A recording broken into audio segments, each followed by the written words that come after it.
تو وہ ان حالات کے مطابق اپنے رویے بھی تبدیل کرتے ہیں، ان کی جو سوچ ہے اس کو بھی تبدیل کرتے ہیں، خیال کو بھی تبدیل کرتے ہیں، رویے کو بھی، ایٹیٹیوڈ کو بھی تبدیل کرتے ہیں۔ تو وہ کیوں کرتے ہیں؟ تاکہ ان کو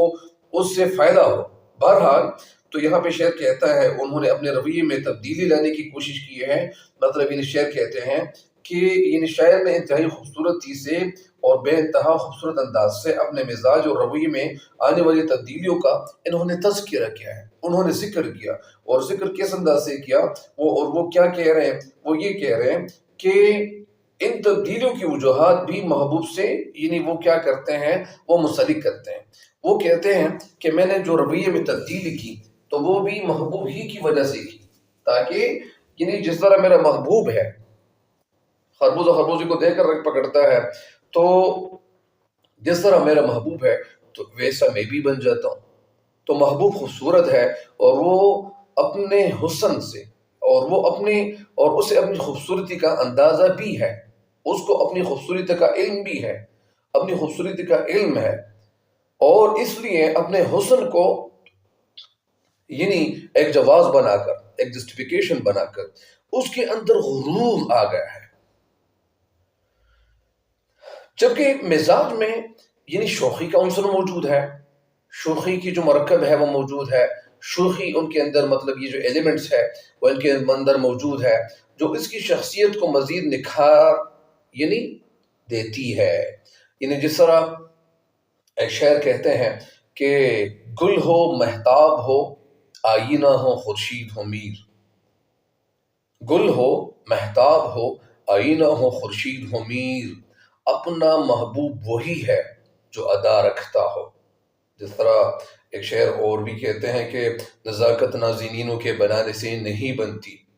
نزاکت نازنینوں کے بنانے سے نہیں بنتی، خدا جب حسن دیتا ہے تو نزاکت آ ہی جاتی ہے۔ بہرحال شاعر جب محبوب کے حسن کو دیکھتا ہے، محبوب کے خوبصورتی کو دیکھتے ہیں تو دل میں حیرانی کے جو جذبات ہیں وہ پیدا ہو جاتے ہیں۔ کیوں پیدا ہو جاتے ہیں؟ کیونکہ دل اس بات پر حیران ہے، حیرت میں پڑ جاتا ہے، وہ حیرانی کا شکار ہو جاتا ہے کہ کوئی اتنا بھی حسین ہو سکتا ہے، کہ کوئی اتنا زیادہ خوبصورت ہو سکتا ہے۔ جس طرح ایک شاعر کہتے ہیں کہ خوب روح ہیں سینکڑوں لیکن نہیں تیرا جواب، خوبرو ہیں سینکڑوں، خوبرو ہیں سینکڑوں لیکن نہیں تیرا جواب، دل رہائی میں ادا میں ناز میں انداز میں، خوبرو ہیں سینکڑوں لیکن نہیں تیرا جواب، دل رہائی میں ادا میں ناز میں انداز میں۔ حقیقت میں انسان جس سے محبت کرتا ہے، جس سے پیار کرتا ہے، جس سے عشق کرتا ہے، تو وہ کیا ہوتا ہے؟ وہ اسے دنیا کی تمام چیزوں سے خوبصورت لگتا ہے۔ مثلا ایک بندہ ہے، اگر اس نے اپنے لیے گاڑی خریدی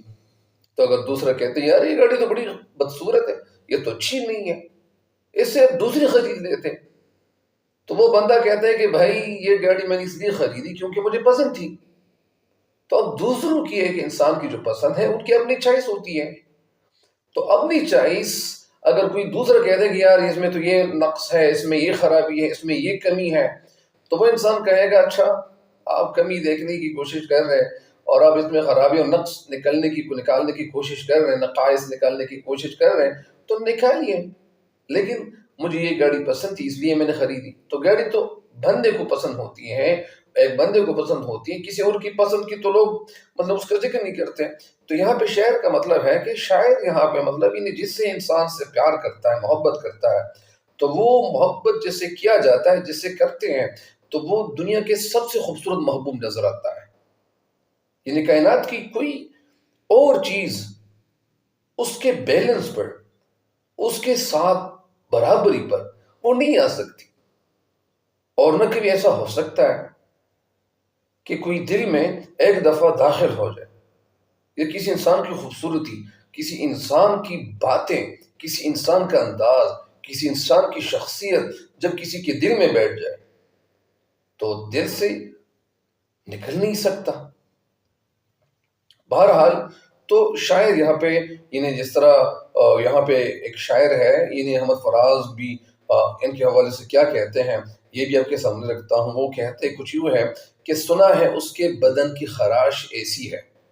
سنا ہے اس کے بدن کی خراش ایسی ہے کہ پھول اپنی قبائیں کتر کے دیکھتے ہیں۔ بہرحال یہ وہ غزل ہے کہ سنا ہے لوگ، جس طرح ایک بہت اچھی غزل ہے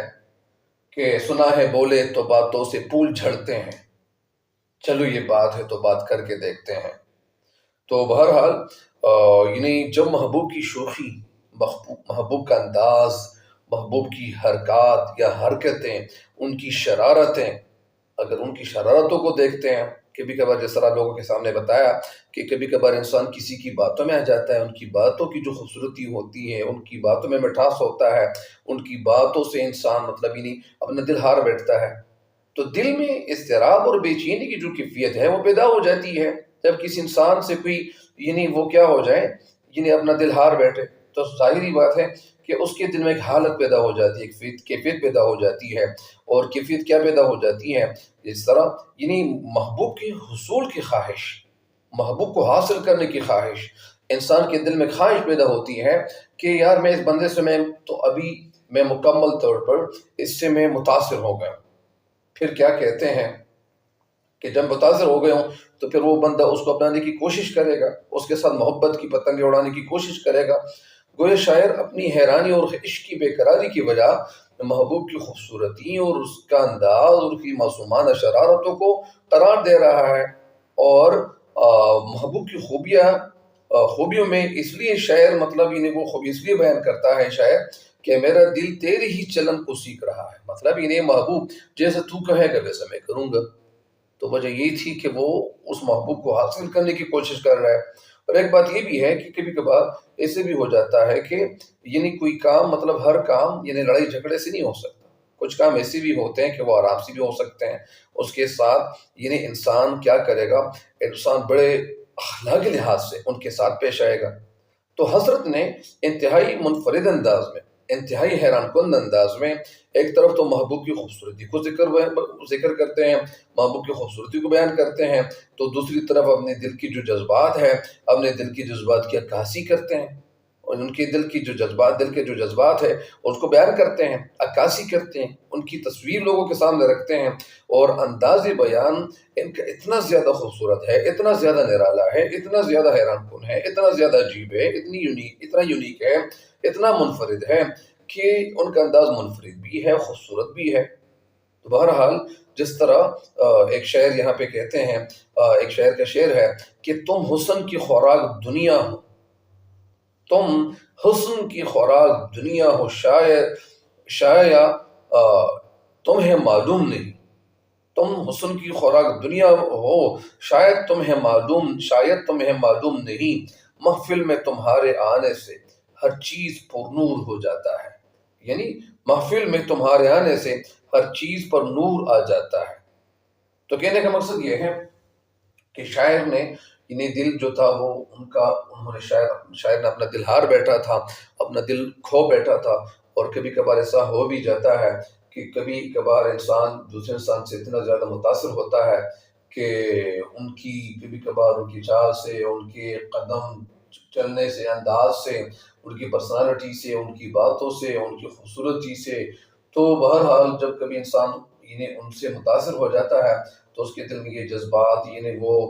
حرکت میں آ جاتے ہیں، اور وہ کہنا یہ چاہتے ہیں کہ اب میرے ان کے ساتھ تعلقات استوار کرنے چاہیے، اب ان کے ساتھ مجھے تعلقات بنانے چاہیے۔ تو وہ ان کے ساتھ تعلقات بنانے کی کوشش میں وہ کیا کرے گا، وہ کوشش کرے گا، اور ان کے ساتھ تعلقات بنانے کی کوشش جب کرے گا تو ساتھ ساتھ ان کے دل میں بے چینی بھی ہو رہی ہوگی۔ تو جب انسان کسی انسان کے ساتھ محبت شروع کرتا ہے تو اس کے دل میں اسی وقت سے بے چینی شروع ہو جاتی ہے۔ بہرحال امید ہے کہ انشاءاللہ اس شعر کی تشریح سے بھی آپ استفادہ کریں گے، فائدہ اٹھائیں گے، اور آپ کو دوسرے انسانوں کے ساتھ بھی میری شعر کی تشریح شیئر کرنی چاہیے، تاکہ آپ کے ساتھ ساتھ آپ کے دوسرے دوستوں کی ان تک بھی فائدہ پہنچتا چلا جائے۔ تب تک کے لیے مجھے خصوص دعاؤں میں یاد رکھیے گا۔ اللہ نگہبان۔